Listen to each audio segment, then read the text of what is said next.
In the late 1960s, graffiti started popping up around London, proclaiming that Eric Clapton was God. Was he? Is he? Are you?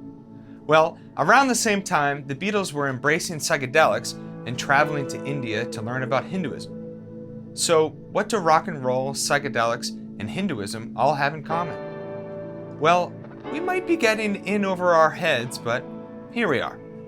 So, if everything is interconnected, we're all fractals walking around doing things, and the spirit of that totality is shared. So, Eric Clapton is God because everything is God. Which is funny to me because it means that not only is Eric Clapton God, but also every blues guitar hack you've ever heard at any open mic around the world is also God. So let's start with Clapton's side of the story. In a 1999 60 Minutes interview with Ed Bradley, Clapton said about the graffiti, "I was disgusted and pleased at the same time. I'm an egomaniac with an inferiority complex. So I liked the attention and I don't like the attention." Clapton has also been quoted in a classic rock magazine interview saying, "When the Yardbirds played the Crawdaddy Club, there was a guy who worked for our manager called Harnish Grimes. It was his job to work up the crowd, which management thought was necessary. So this guy would get them all clapping or yelling, and I've always suspected he was the one who went out there with a pot of paint and a brush and painted that on the wall." Okay, so it's all just a part of a rock and roll legend, probably done to just drum up some publicity for show and get some attention for Eric Clapton's music. But hold up, this is music spirituality. Eric Clapton can be God, can't he? Which brings us to Hinduism. Here's the idea. Everyone and everything is God. God, as the supreme being, has become manifest in all of life. More specifically, all of creation is referred to as Brahman. It's everything as a substance. The ultimate self is Atman. The Brahman and the Atman are merged together, giving us all of existence within all of the self. This becomes fun when we look at the real world implications. So let's look at one of my most favorite short stories, and that's the Bhagavad Gita, where we find Krishna and Arjuna on the battlefield. I thought you said real world implications. I did, yeah. This really happened? Yeah, it happened like 5,000 years ago or something. Oh, okay. Well, go on. In the Bhagavad Gita, Krishna is on the battlefield with Arjuna, helping Arjuna to sort out what he should do, ultimately encouraging him to fight and win a decisive victory. But in the meantime, Krishna explains to Arjuna that everything, everyone, the whole shebang, is all part of his cosmic body.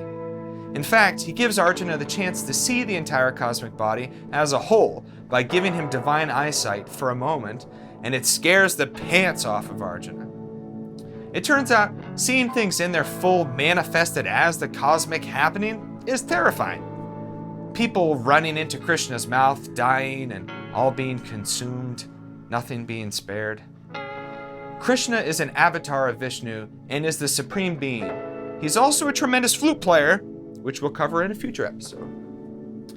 Krishna knows he's the supreme God, and so he says to Arjuna in the Bhagavad Gita that when people worship their chosen gods, they're all really worshiping him.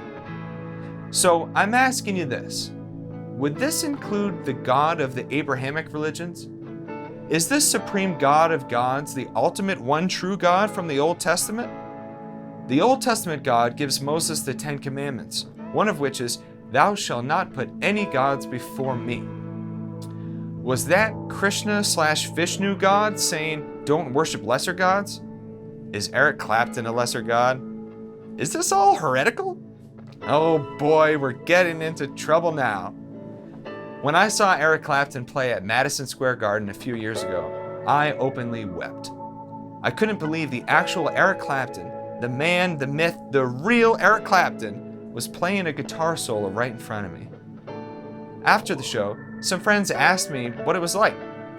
I said, imagine you're a lifelong devout Catholic and you go and see the Pope. And everyone nodded and said, yeah, that makes sense. And then I said, okay, but now imagine you're a lifelong devout Catholic and you go see Jesus rip a guitar solo at Madison Square Garden. For the record, I know Eric Clapton is controversial, and we're not getting into that here. The question today is all of creation a manifestation of a singular spirit? Are we all God playing hide and seek?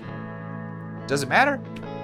The Buddha suggests we don't really have an essential Atman, a self that's behind all things.